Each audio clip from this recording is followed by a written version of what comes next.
नमस्कार दोस्तों, स्वागत करती हूँ एक बार फिर से आपका भाग्य से ज्ञान में। दोस्तों, सबसे पहले आप सभी को हनुमान जन्मोत्सव की हार्दिक शुभकामनाएं। दोस्तों, आज हम बात करने वाले हैं हनुमान जन्मोत्सव पर हमें क्या करना चाहिए जिससे हमारे घर पर सुख शांति और समृद्धि बनी रहे। दोस्तों, सबसे पहले जान लेते हैं कि हनुमान जयंती चैत्र मास के शुक्ल पक्ष की पूर्णिमा को हनुमान जयंती के रूप में मनाया जाता है। दोस्तों, जैसे हम जानते हैं कि हनुमान जी रोग दोग कले परेशानियों को हरने वाले हैं। हनुमान जी को अष्ट नौ निधि का दाता भी कहा जाता है।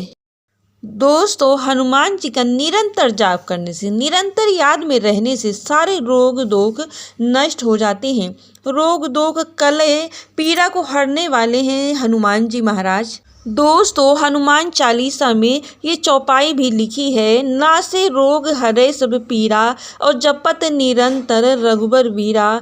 ऐसी कड़ी हनुमान चालीसा में बताई गई है। दोस्तों, हनुमान जी कलह को दूर करने वाले हैं, साथ ही साथ आपकी सारी निगेटिविटी, सारी घर की निगेटिविटी को खत्म कर देते हैं। दोस्तों, घर में सकारात्मक ऊर्जा बढ़ने लगती है और नकारात्मक ऊर्जा खत्म होने लगती है। दोस्तों, हनुमान चालीसा में लिखा है कि 100 सत बार पाठ कर कोई, छूटे बंदी महा सुख होई। हनुमान जी की पूजा पाठ करने से हमें सभी सुखों की प्राप्ति होती है और दुख नष्ट होने लगते हैं। दोस्तों, कलयुग में साक्षात देव हैं हनुमान जी महाराज। दोस्तों, आगे बढ़ने से पहले अगर आपने हमारे चैनल को सब्सक्राइब नहीं किया है तो तुरंत जाके सब्सक्राइब कर ले और कमेंट सेक्शन में जय श्री राम जरूर लिखिएगा। वीडियो पसंद आए तो लाइक करिएगा और दोस्तों में ज़्यादा से ज़्यादा शेयर करिएगा।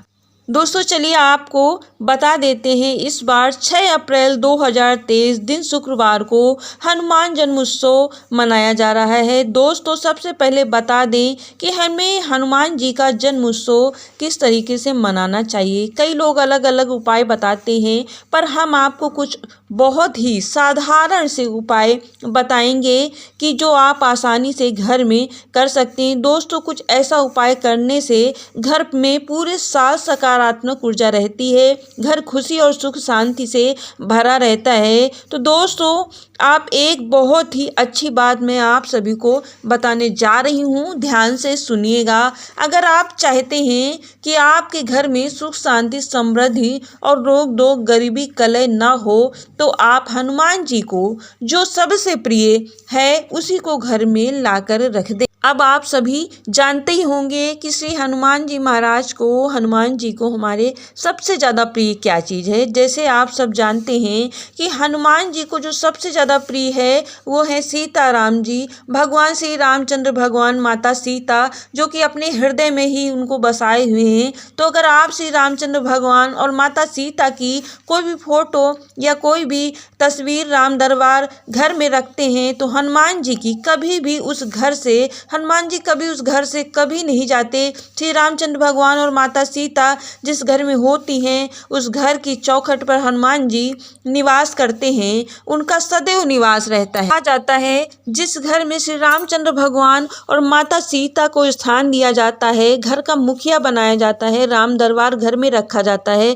पूजन पाठ किया जाता है, उस घर की रक्षा स्वयं हनुमान जी महाराज घर की चौखट पर बैठकर करते हैं। उस घर में कभी भी दुख दरिद्रता कलह आर्थिक तंगी जीवन में चल रही समस्याएं कभी भी नहीं आती हैं। अकस्मात मृत्यु का सामना भी नहीं करना पड़ता है। ऐसी सारी समस्याएं स्वयं हनुमान जी महाराज खत्म कर देते हैं, घर की चौखट पर बैठ के उस घर की रक्षा करते हैं। तो अगर आपके घर में राम दरबार की कोई फोटो है तो अच्छी बात है, मूर्ति है तो अच्छी बात है। अगर नहीं है तो एक राम दरबार आप घर पर जरूर से जरूर लाएं और उसे डेली पूजन करें, डेली पूजा पाठ करें।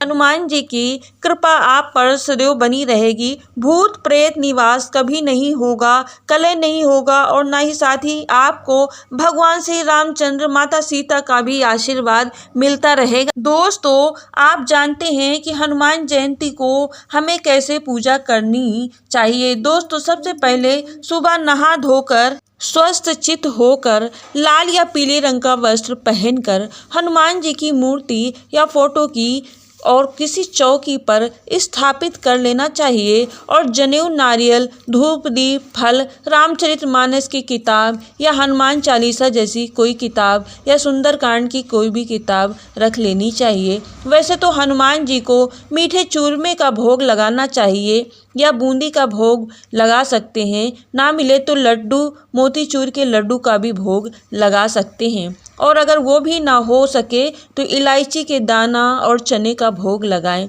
और केला जरूर चढ़ाएं। नारियल पानी वाला ही चढ़ाना चाहिए। इन चीज़ों का हनुमान जी का भोग लगता है। दोस्तों, अगर आपके घर में हनुमान जी की कोई भी फोटो, मूर्ति है तो अच्छी बात है, अगर नहीं है तो आप किसी मंदिर में भी जाकर भोग लगा सकते हैं। दोस्तों, अगर आप हनुमान जी की पूजा करते हैं, आपके जीवन में मंगल ही मंगल होता है। दोस्तों, हनुमान चालीसा हमारे जीवन में चल रही हर परेशानी एक बहुत बड़ी औषधि है। इसलिए जीवन में चल रही समस्याओं को खत्म करने के लिए हनुमान जयंती पर 11, 21 या 51 बार हनुमान चालीसा का पाठ करने से आपके जीवन में चल रही आर्थिक, बिजनेस की समस्या, नौकरी की समस्या, संतान की समस्या का सारे समस्याओं का समाधान मिल जाएगा। हनुमान जयंती पर संकल्प के साथ हनुमान चालीसा का पाठ करना चाहिए। एक बहुत बड़ा उपाय है, आपकी फूटी हुई किस्मत भी चमक जाएगी। दोस्तों, अब ध्यान देने वाली बात है, जब हनुमान चालीसा का पाठ करें तो दीपक बराबर जलता रहना चाहिए। दीपक आप घी का भी जला सकते हैं और आप चाहें तो तेल का भी जला सकते हैं। दोस्तों, जब भगवान को भोग लगाएं तो एक कच्चे बर्तन में कंडी की थपेली लेकर उसको कपूर से जलाकर अगियार कर कर भोग उसमें डाल दे।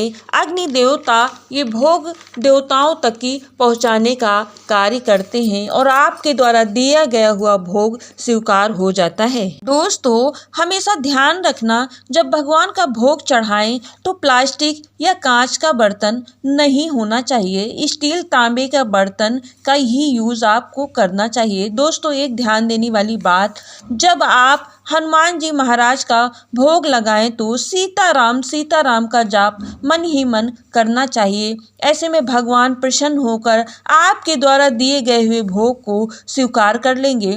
दोस्तों, भोग लगाने के बाद हनुमान जी से क्षमा जरूर मांग लेना चाहिए कि हनुमान जी, हमसे पूजा में कोई त्रुटि या गलती हुई है तो हमारे द्वारा दी गई हुई पूजा में कोई भी छोटा सा भी गलती हुई है, उसे कृपा करके हमारी चूक को क्षमा कर दीजिए। और फिर आरती जरूर करना।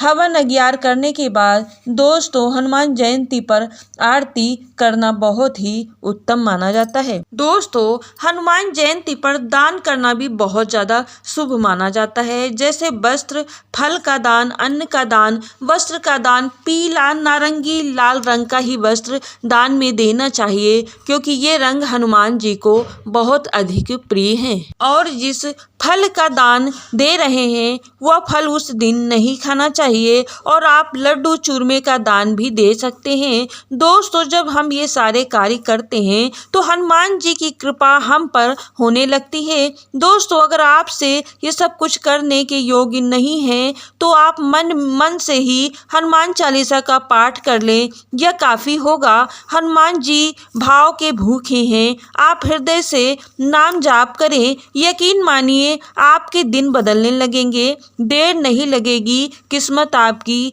चमकने लगेगी। दोस्तों, आखिरी में एक बात आपको बता रही हूँ, अगर आप कुछ नहीं कर पा रहे हैं, पूजा नहीं कर पा रहे, भोग आदि नहीं चढ़ा पा रहे, हनुमान जी पर ये एक चीज़ ज़रूर चढ़ा देना, आपकी फूटी हुई किस्मत भी चमक उठेगी। जैसे आप कहीं ऐसी जगह पर हैं जहां आपको फल आदि भोग प्रसाद नहीं मिल पा, तो आप ऐसे में किसी भी मंदिर में जाकर दक्षिणा चढ़ा सकते हैं, भगवान को अर्पित कर सकते हैं और अपने मन की हनुमान जी को बताकर क्षमा याचना मांग लेनी चाहिए। भगवान प्रसाद फल आदि चीज लाने में असमर्थ हूँ, इससे मैं ये दक्षिणा चढ़ा रहा हूँ या चढ़ा रही हूँ, कृपा करके आप स्वीकार करें, इससे भी आपकी पूजा संपन्न हो जाएगी। तो दोस्तों, कैसा लगा है आपको हमारा आज का वीडियो? पसंद आए तो लाइक शेयर एंड सब्सक्राइब जरूर करिएगा एंड कमेंट सेक्शन में जय श्री राम जरूर लिखिएगा।